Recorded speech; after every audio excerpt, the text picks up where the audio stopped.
지난주와 같은 본문을 가지고 오늘 마지막으로 한 번 더 살펴보겠습니다. 오늘은 세 번째 의미를 살펴보려고 합니다. 예수님께서 받으신 시험에는 세 가지 의미가 있습니다. 첫 번째로는 예수님께서 새로운 이스라엘로서 시험을 받으셨고, 두 번째 의미로는 예수님께서 새로운 인류의 대표로서 시험을 받으셨습니다. 오늘 말씀드릴 세 번째 의미는 예수님께서 제자들의 모범으로서 시험을 받으셨다는 사실입니다. 이 의미를 알기 위해서 세 가지를 살펴보려고 합니다. 첫째, 예수님께서 모범을 보이신 예. 둘째, 예수님이 받으신 시험의 성격. 셋째, 예수님의 제자들은 누구인가? 첫째입니다. 예수님께서 모범을 보이신 예. 예수님께서 제자들 앞에서 행하신 행동이 과연 제자들에게 내가 너희들에게 보여준 바대로 너희도 그렇게 행하라고 모범을 보여주신 행동일 수 있을까? 예수님의 모든 행동이 다 그렇게 제자들에게 보여주신 모범은 아니라 할지라도 많은 행동들이 제자들이 따라야 할 모범이 되는 것입니다. 대표적으로 뚜렷한 예를 요한복음 13장에서 우리가 찾을 수 있습니다. 여러분들도 잘 아시다시피 예수님께서 제자들과 함께 저녁을 잡수시던 자리에서 일어나셨습니다. 그리고 겉옷을 벗으시고 수건을 가져다가 허리에 두르시고 손수 대야에 물을 떠서 제자들의 발을 씻으시고 그 두르신 수건으로 발을 닦아주셨습니다. 그리고 이렇게 제자들의 발을 다 씻으신 후에 옷을 입으시고 다시 자리에 앉으셔서 제자들에게 이렇게 말씀하셨습니다. 내가 주와 또는 선생이 되어 너희 발을 씻었으니 너희도 발을 씻어주는 것이 옳으니라. 내가 너희에게 행한 것 같이 너희도 행하게 하려 하여 본을 보여노라. 그럼 우리가 여기서 생각해 볼 만한 질문은 이것입니다. 예수님께서 행하신 모든 행동이 다 모범이 되는 것은 아니라면 어떤 것은 모범이 되고 어떤 것은 모범이 안 되는 그 기준은 무엇일까? 그 기준은 우리가 정할 수 있는 것이 아니고 예수님 자신께서 알려주신 바에 따라 정해져야 할 것입니다. 그럼 예수님께서는 자신의 행동이 제자들에게 모범이 되고 안 되는 기준이 무엇이라고 말씀하셨는가? 요한복음 13장 13, 14절을 보면 거기서 예수님께서 하신 말씀에서 우리는 그 기준을 찾을 수 있습니다. 예수님께서는 말씀하시기를 너희가 나를 선생이라 또는 주라 말하니 너희 말이 옳다. 내가 그렇다. 내가 주와 또는 선생이 되어 너희 발을 씻었으니 너희도 서로 발을 씻어주는 것이 옳으니라. 이 말씀이 기준입니다. 다시 말하자면 제자들이 예수님을 모범으로 삼아야 하는 이유는 그 제자들과 예수님과의 관계 때문입니다. 선생과 제자와의 관계. 이것이 예수님의 행동이 제자들에게 모범이 되는 기준입니다. 예수님 시대에 선생과 제자의 관계는 오늘날과는 다릅니다. 다시 말해서 이 사제 간의 관계는 단순히 어떤 지속적인 가르침만 받는 데서 끝나는 관계가 아닙니다. 이 관계는 제자들이 선생님의 가르침과 언행을 모두 배우고 그대로 본받아 행하는 관계입니다. 그래서 예수님은 제자들을 불러서 함께 사셨습니다. 그러기에 예수님도 이런 선생과 제자의 관계를 말씀하고 계신 겁니다. 따라서 예수님께서는 이어서 요한복음 13장 15절에서 이렇게 말씀합니다. 내가 너에게 행한 것 같이 너희도 행하게 하려 하여 본을 보여노라. 이처럼 예수님의 제자들은 예수님만이 행하셔야 하는, 예수님밖에 행할 분이 없는 그런 행동만 빼놓고 예수님의 모든 행동을 본받아야 합니다. 다시 말하자면 예수님의 제자들은 예수님이 행하셔야만 하는 일 외에는 모든 행동에서 예수님의 모범을 따라야 합니다. 또한 사도 바울의 말씀에서도 이런 사실이 드러나는데 이 사실은 뒷부분에서 좀 더 말씀드리겠습니다. 둘째, 예수님의 받으신 시험의 성격. 우선 처음 인류의 대표자가 받은 시험과 예수님께서 받으신 시험은 그 가지수에서 차이가 있습니다. 예수님 마귀에게 3가지 시험을 받으셨습니다. 반면에 처음 인류의 대표자는 마귀의 조종을 받은 뱀을 통해서 단 1가지 시험을 받았습니다. 이렇게 가지수가 셋과 하나, 이렇게 다른데도 시험의 성격이 닮을 수가 있을까? 이렇게 생각하는 분들도 있을 것입니다. 그래서 예를 다시 들어보려고 합니다. 지난주에 들었던 예를 가지고 좀 더 설명하겠습니다. 제 사진이 2장 있다고 가정합시다. 하나는 저의 어릴 때 사진, 아직 걷지도 못할 때의 사진입니다. 다른 하나는 지금 노년의 사진입니다. 여러분 생각해 보십시오. 저의 어린 적의 사진과 현재의 사진은 결코 똑같지 않습니다. 그러나 지금의 저를 아는 여러분들이 제 어릴 적의 사진을 보면 그 사진에서 저와 닮은 면들을 찾아내서 그 사진 속의 아기가 저인 줄 알 수 있습니다. 어릴 때 지금의 나는, 어릴 때와 지금의 나는 겉모습은 매우 다르지만 같은 사람이기 때문에 그 두 사진에서 어렵지 않게 닮은 면들이 보이고 또 여러분은 발견할 수 있습니다. 이처럼 숫자적으로는 처음 인류의 대표자가 받은 시험은 하나고 새로운 인류의 대표자이신 예수님이 받으신 시험은 셋이라 다르지만 그 시험의 성격은 들여다보면 닮아 있습니다. 그럼 어떤 면에서 닮아 있는지, 바꿔 말해서 하나인 시험 안에 3가지 성격의 시험이 들어있는지 그것을 살펴보려고 합니다. 먼저 예수님이 받으신 3가지 시험의 성격을 파악하고 그런 성격이 과연 인류의 대표자가 받은 그 하나의 시험 안에도 들어있는지를 말씀드리려고 합니다. 먼저 예수님의 첫 번째 시험. 이 시험은 돌로 떡을 만들어 먹으라는 시험입니다. 예수님은 40일을 금식하셨습니다. 일반적으로 생각하고 상식적으로 생각할 때 40일을 금식한 후에 음식을 전혀 잡수지 않고 거절하시면 죽을 수 있습니다. 그런데 예수님은 거절하셨습니다. 이 먹으라는 시험, 처음 인류의 대표자도 먹으라는 시험, 이걸 받았습니다. 그런데 이들은 그 나무의 열매를 따먹지 않으면 배고픔 때문에 죽을 수 있는 상황이 전혀 아니었습니다. 오히려 그 반대였습니다. 하나님께서 처음 사람들에게 에덴 동산의 모든 것들을 딱 한 나무의 열매 외에는 마음대로 어느 때든지 먹을 수 있게 하셨습니다. 그들은 전혀 배골치 않았고 오히려 풍족히 먹을 수 있었습니다. 그러나 그들은 하나님께서 금지하신 그 하나마저 따먹은 겁니다.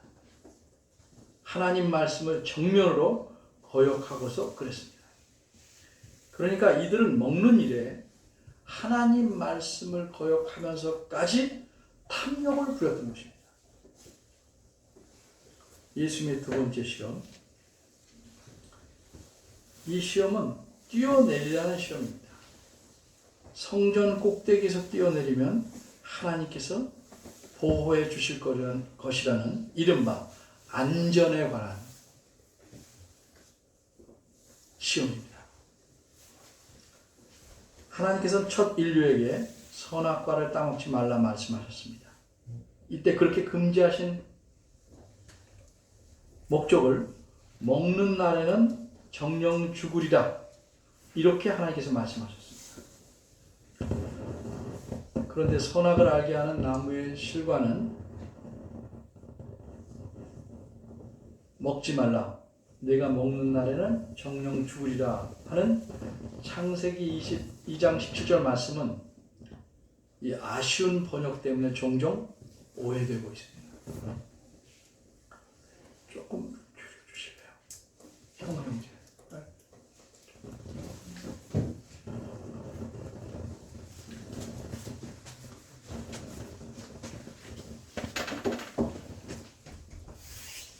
이 말씀에서 우리가 바로 알아야 할 사실은 두 가지입니다. 하나는 이 금지된 나무의 이름입니다. 우리말 성경에서는 그 나무의 이름이 선악을 알게 하는 나무로 되어 있습니다. 오래전 개역 한글판 성경에는 알게 하는 이라는 낱말이 작은 글자로 쓰여 있었습니다. 그러나 이제는 이 알게 하는 이라는 낱말이 다른 낱말과 똑같은 크기의 활자로 되어 있습니다. 여러분 보십시오. 창세기 2장 17절. 혹시 작은 글자로 되어 있는 분 있습니까? 창세기 2장 17절이 알게 하는 작은 글자로 되어 있는 분 있어요? 없죠? 다 똑같은 활자 크기로 되어 있습니다.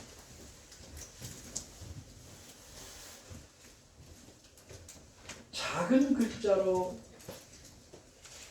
되어 있었다는 것은 무슨 의미였냐면 그 낱말이 성경 원어에는 없지만 번역을 위해서 할 수 없이 집어넣었다는 의미로 그렇게 쓴 겁니다.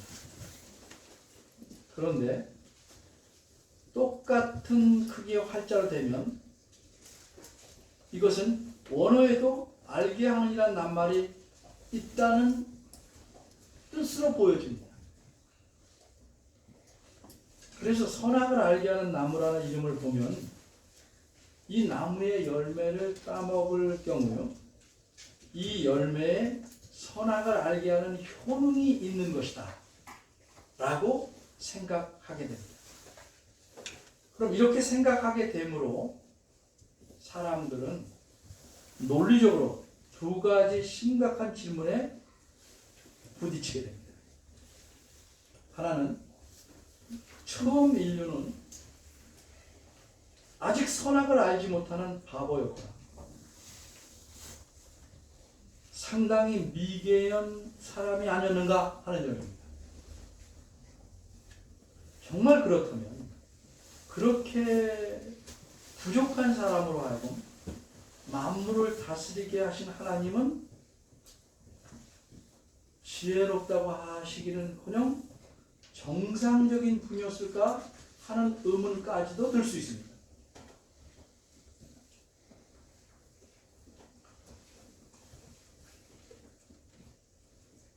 물론 좀 바보스러운 사람이 할 수 있는 일이 있겠죠. 그런데 만물 전체를 다스리는 일을 선악을 알지 못하는 사람한테 하게 했다면 그 하나님이 정말 정상적일 수 있겠느냐 하는 점입니다. 다른 하나 질문은 정말로 이 나무의 열매가 사람으로 하여금 선악을 알게 하는 효능이 있다면 어째서 하나님께서는 사람에게 그 열매를 따먹으면 정령 죽으리라고 말씀하시는가 하는 점입니다. 그럼 죽는다고 말씀하신 것은 뱀이 시사하는 바대로 하나님께서 거짓말을 하신 것일까? 그리고 하나님께서 그렇게 거짓말하신 이유는 사람이 평생 선악을 알지 못하는 바보로서 살아가기를 원하시기 때문이었을까? 그럼 이렇게 처음부터 사람에게 거짓말을 하시고 우리 인간이 멍청하게 살기를 원하시는 하나님이셨다면 과연 우리가 지금 이 하나님을 신실하신 분이라고 믿을 만한 가치가 있을까?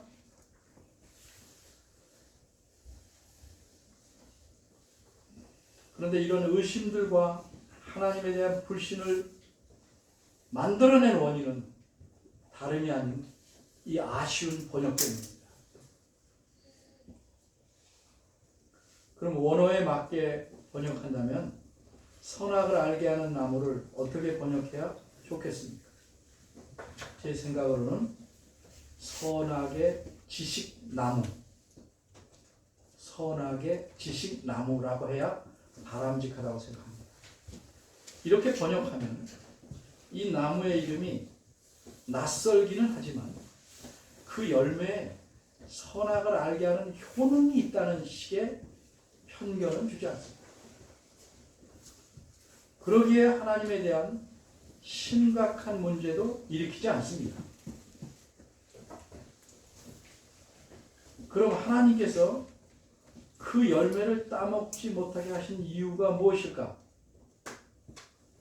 그것만 우리가 생각하면 됩니다. 우리말 성경대로 하자면 내가 먹는 날에는 정령 죽으리라 이렇게 말씀하셨으므로 사람이 먹으면 죽게 되기 때문에 그렇게 말씀하신 것으로 보입니다. 그런데 원어대로 정확하게 번역하면 하나님께서 따먹지 못하게 하신 의도를 좀 더 깊이 알 수 있습니다. 원어대로 하면 이렇습니다. 그 선악의 지식나무로부터 따먹지 말아라. 물론 열매를 말하는 겁니다. 왜냐하면 네가 그것을 먹는 날에는 네가 두 번씩 강조합니다. 네가 정말로 죽을 것이기 때문이다. 우리말에 아다르고 어다르는 속담이 있습니다. 네가 먹는 날엔 정령 죽으지 않은 말씀과 왜냐하면 네가 그것을 먹는 날에는 정말로 내가 죽을 것이기 때문이다라는 말씀에는 어떤 차이가 있겠습니까? 앞에 것은 강한 경고입니다. 그 경고도 감사한 일입니다. 그런데 뒤에 것은 정말 이 사람이 죽지 않기를 바라시는 하나님의 심정이 드러나 있습니다.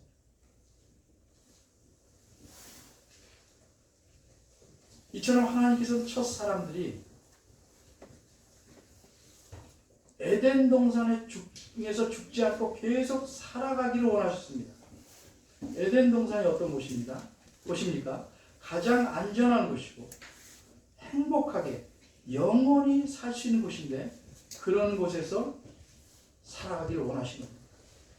그래서 하나님께서는 그들에게 선악의 지식나무 열매를 따먹지 말라고 말씀하신 겁니다.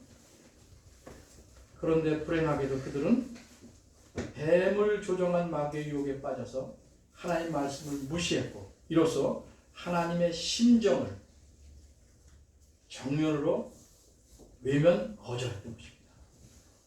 그래서 하나님 말씀을 거짓으로 여기고 자신들이 죽지 않으려고 오히려 죽지 않으려고 그 열매를 따먹었습니다.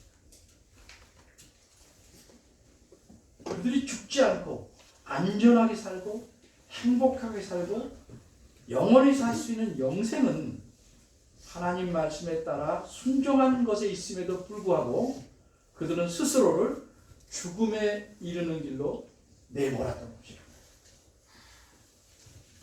세 번째입니다. 예수님의 세 번째 시험. 마귀가 예수님을 유혹한 세 번째 시험은 자신에게 절하면 세상과 그 영광을 주겠다는 것이었습니다. 이것은 한마디로 이 세상에서 누릴 수 있는 부귀영화, 영광, 성공, 최고의 것을 주겠다는 유혹입니다. 이런 유혹의 성격이 첫사람들이 받은 시험 속에도 있었을까요? 그렇습니다.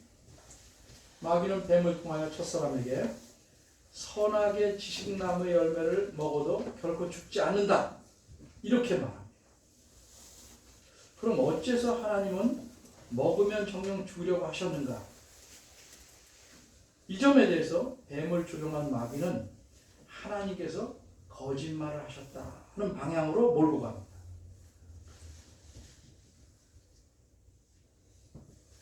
그러면 하나님께서 굳이 거짓말을 하실 이유는 무엇이겠는가?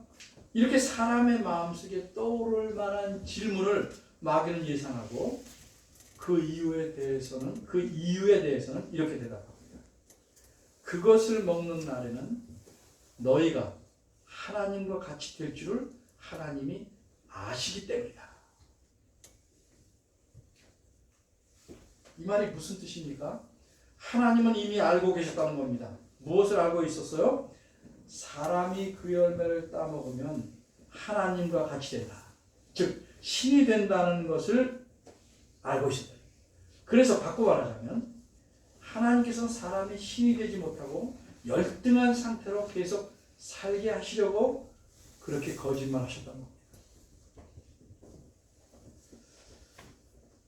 다시 말해서 하나님은 사람이 신이 되는 길을 막으셨다는 의미입니다. 이런 마귀의 유혹에 사람은 넘어가 말았습니다. 쉽게 생각합시다. 하나님이 그런 사람이었다면 자기의 사랑하는 독생자 예수 이 땅에 보내셔서 대신 죽게 하십니까? 그런데도 사람은 이 마귀의 유혹에 넘어가고 말았습니다. 사람들은요, 이 세상에서 가질 수 있을 만큼 최고의 부귀영화와 성공을 원합니다.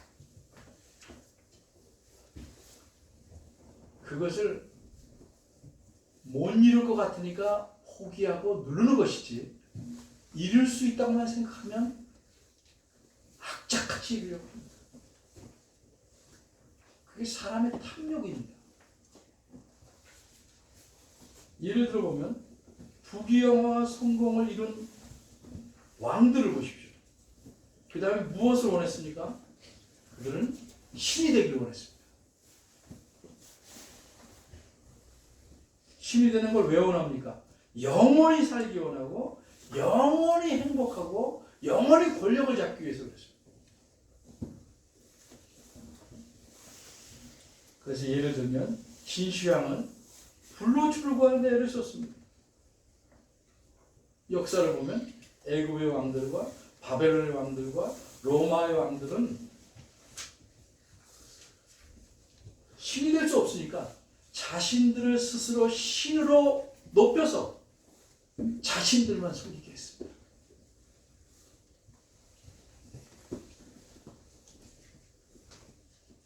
그런데 하나님은 열매를 따먹으면 하나님과 같이 되는 나무를 만들지 않으셨습니다. 이 세상의 모든 것들은 하나님의 피조물이고 오직 하나님만이 창조주이십니다. 그리고 피조물은 결코 창조주가 될 수 없습니다. 사람이 하나님을 섬기며 순종하는 한 하나님께서는 첫사람들로 하여금 이 세상의 왕들이 그렇게 추구했던 것을 이미 소유하고 살 수 있게 하셨습니다. 그래서 그들은 에덴 동산에서 영원히 살 수 있었습니다. 불로 쳐먹지 않아도 됩니다. 모든 것을 누릴 수 있었습니다. 선악의 지식나무의 열매를 먹지 말라고 하신 하나님 말씀에 순종하는 한 첫사람은 영원히 살 수 있게 하신 것. 그리고 에덴 동산에서 모든 좋은 것들을 다 누리고 살 수 있게 하셨습니다. 마치 신처럼 살 수 있었습니다. 그런데도 사람은 굳이 하나님처럼 되고 싶어 했습니다. 이것이 탐욕입니다. 똑같은 제품, 똑같은 옷을 입고 있는데도 굳이 남의 옷을 벗겨서 입고 싶어 하는 마음. 그게 탐이에요. 셋째, 예수님의 제자들은 누군가? 예수님께서 발을 씻어주신 제자들은 분명히 예수님께서 직접 불러 모으신 12명의 제자들이었습니다. 예수님은 그들에게 발을 씻어주는 모범을 보이시고 그들에게 내가 주와 또는 선생이 되어 너희 발을 씻겼으니 너희도 서로 발을 씻기는 것이 옳으니라 이렇게 말씀하셨습니다. 그럼 우리가 여기서 생각할 것은 그 제자들은 서로 발만 씻어주는 모범을 따르기만 하면 되는가 하는 점.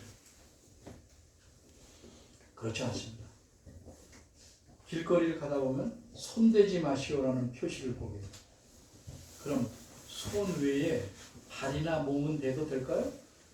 아닙니다. 왜 손대지 말라고 했습니까? 이렇게 닿을 수 있는 것은 손이 대표적이기 때문에 가장 쉽기 때문에 그러니까 대표적으로 표현한 것입니다.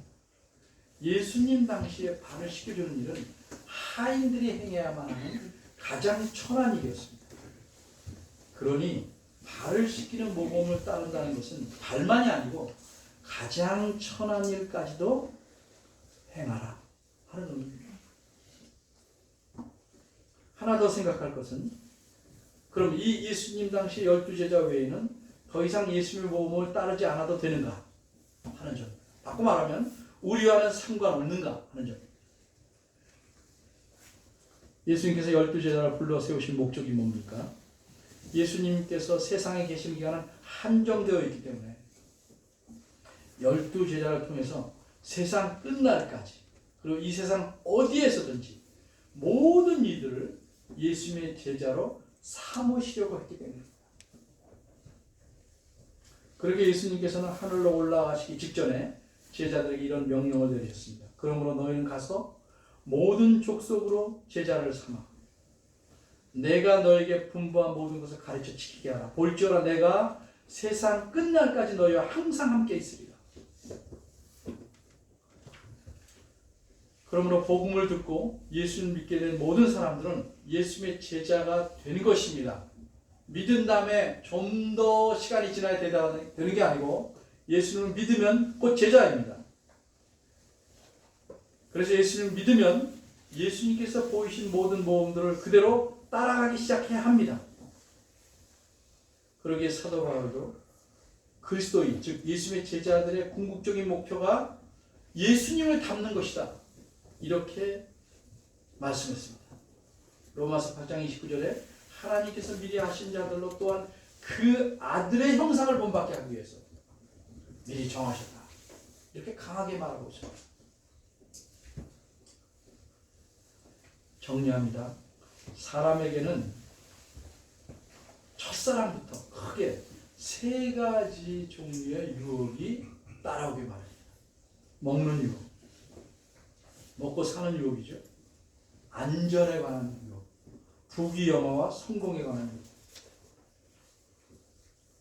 예수님께서 새로운 이스라엘로서 또 새로운 인류의 대표자로서 이 세 가지 유혹을 다 받으셨고 이겨내셨습니다.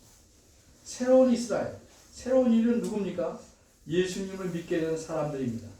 그리고 이들은 예수님의 제자들입니다. 예수님의 모범 따라 살아가야 하는, 예수님을 닮아야 하는 사람입니다. 그래서 예수님은 제자들의 모범으로서 시험을 받으셨습니다. 그리고 이 세 가지 시험에서 모두 승리하셨습니다. 어떻게 승리하셨습니까? 하나님을 신뢰하고 하나님의 말씀에 순종함으로써 승리했습니다. 이게 중요한 사실입니다. 그러기에 우리도 그런 방법으로 우리가 당하는 모든 유혹과 시험에서 승리해야 합니다. 다른 무기는 없습니다.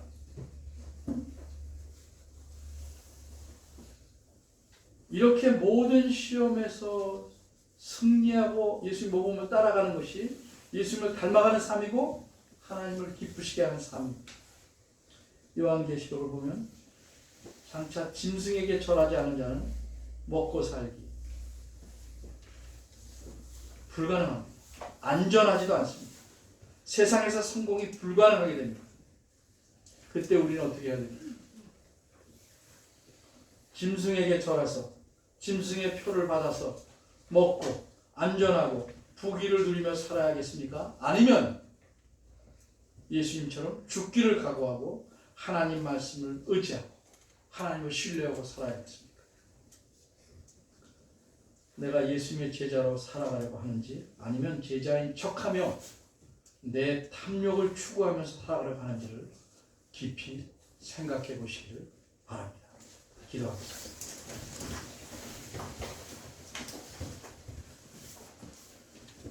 은혜로우신 하나님, 우리 아버지이신 하나님께서는 긍휼이 풍성하셔서 저희가 인색하고 완고하고 탐욕스러움에도 불구하고 신실하게 저희를 먹이시고 입히시고 보호해 주십니다. 또한 저희 삶의 만족함과 보람과 기쁨을 주십니다. 그런데 이 모든 일에 저희가 부족함을 느끼는 근본적인 원인은 저희가 하나님을 충분히 신뢰하지 못하며 하나님 말씀에 온전히 순종하지 못하기 때문입니다. 저희는 예수님의 은혜로 하나님의 자녀가 되었습니다. 하나님의 사랑으로 영생을 얻은 새로운 사람이 되었습니다. 예수님의 제자가 되었습니다. 예수님의 모범을 따라 살게 하시고 예수님을 닮아가게 이끌어 주옵소서. 이 과정으로 사는 삶이 힘들고 어려울지라도 주님께서 주시는 힘으로 주님을 신뢰하고 의지함으로 감사하게 감당하도록 이끌어 주옵소서. 예수의 이름으로 기도합니다. 아멘.